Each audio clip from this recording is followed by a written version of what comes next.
Buenos días, mi nombre es Adriana Negro. Nos encontramos en esta instancia de examen final para poder escuchar un poco sobre lo que es la defensa y lo que es el desarrollo de el ensayo que escribí para la cátedra, la transfiguración del espíritu en el halo institucional, un análisis del mosaico de Space Invader como significado encarnado y resistencia ética. Bueno, para comenzar, me gustaría que imaginemos un poco lo que es el objeto de Space Invader, que como objeto banal es simplemente un mosaico, una cerámica, pero imaginemos que este azulejo, esta cerámica, está instalada en un teatro histórico de la ciudad de Nueva York y forma parte de un programa de televisión. Esta es la figura de un alienígena pixelado y es parte del programa del set escenográfico del programa de Stephen Colbert que terminó de presentarse hace muy poquito.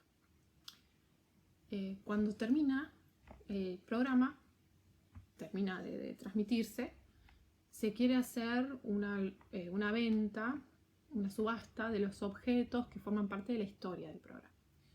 Y para recaudar fondos y hacer distintas donaciones. Uno de esos objetos que se quiere subastar es el mosaico de Space Invader, el New York 173, pero Space Invader se niega, porque él dice que su deseo, digamos, es que el objeto sea destruido físicamente con el set, porque es parte de su historia. Entonces, este trabajo que hoy les presento no se trata solamente sobre el arte callejero, la televisión. Se trata de una disputa ontológica y ética fundamental. Por un lado, tenemos una subasta que vende el mosaico, una mercancía valiosa por su materialidad, que la obra es inseparable de su sitio. Por otro lado, el artista, que sostiene que la obra es inseparable de su sitio y que fuera de él el objeto muere. El problema central que nos convoca es dónde reside la verdad de la obra. En los azulejos que podemos tocar o en el significado encarnado que habita en ellos. Como marco teórico y relevancia epistemológica, partimos de lo que Harald Klinke denomina el giro icónico.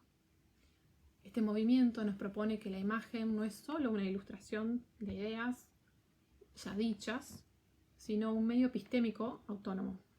Es decir, las imágenes son formas de pensamiento visual que constituyen nuestra realidad de manera directa. Desde esta perspectiva, el mosaico de Invader es relevante para la epistemología del arte porque nos obliga a revisar los límites de la institución y la materia. A lo largo de esta presentación utilizaremos conceptos como la transfiguración de Danto, el halo de Coquelin y la estética relacional de Bourdieu, para demostrar que la artisticidad es una propiedad no visible, una red de relaciones que el mercado intenta infructuosamente atrapar a un precio. Como la ontología de la imagen y la percepción, entramos ahora en el nodo crítico, en el primer nodo crítico. La transición de los azulejos a la obra de arte. Si viéramos estos azulejos en una ferretería, nadie preguntaría por su significado. Son mudos, son puramente funcionales. Sin embargo, al ser instalados por Invader, atraviesa lo que Arthur Danto llama transfiguración. Danto nos enseña que lo que diferencia una obra de arte de un objeto ordinario es la posesión de un significado encarnado. ¿Cómo percibimos ese significado? Bueno, aquí recurrimos a Wittgenstein y su concepto de ver cómo. El espectador no ve manchas o cerámicas o mosaicos. Su contenido perceptivo cambia al reconocer una intención artística. Esta es la base de la disfuncionalización que explica Agudelo. El objeto pierde su fin decorativo para convertirse en un signo simbólico.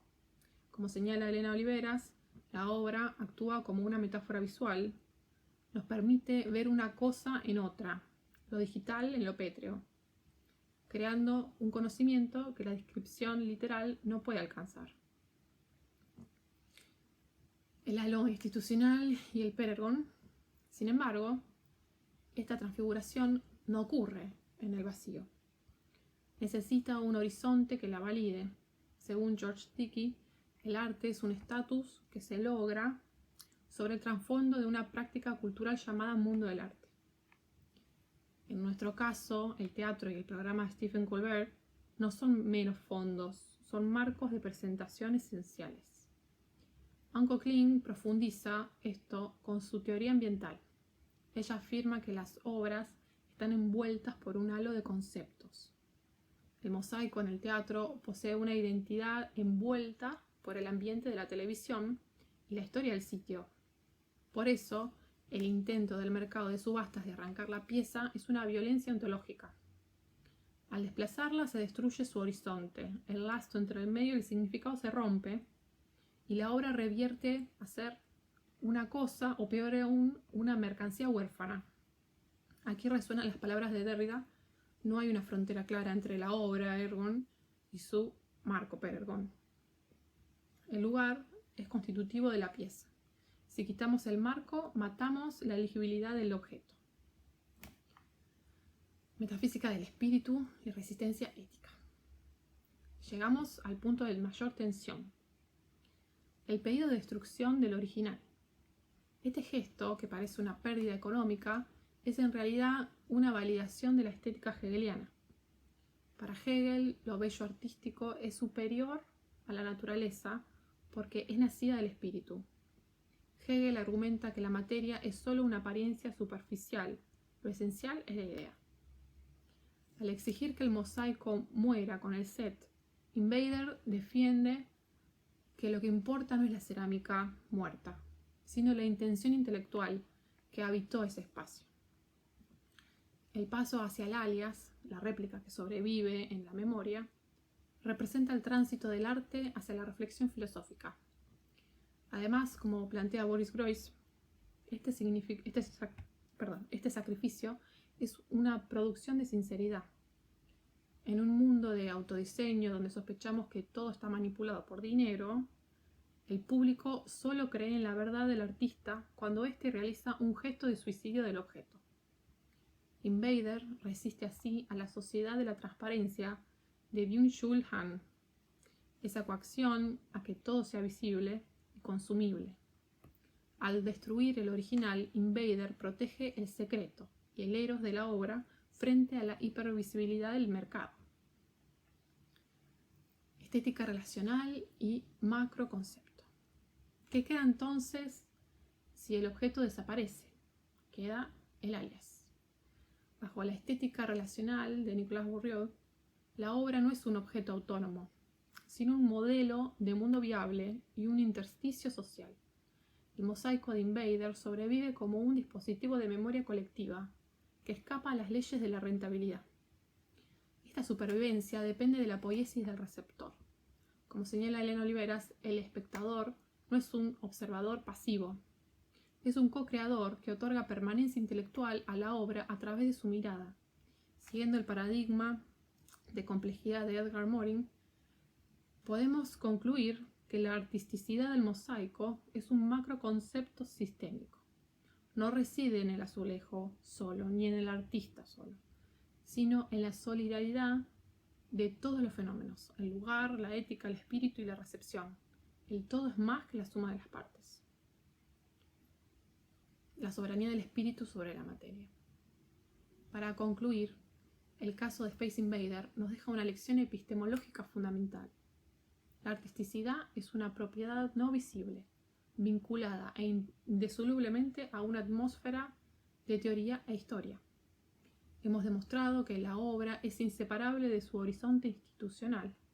El gesto del artista de preferir el alias a la mercancía física es un acto de soberanía que nos recuerda que en el arte contemporáneo el espíritu siempre está superior a la materia. En un mundo anestesiado por el consumo de datos vacíos, el alias de Invader actúa como una promesa de sentido, que está siempre por venir, restaurando nuestra capacidad de maravillarnos ante lo cotidiano. Pues con esto me despido y les agradezco por su atención y su tiempo.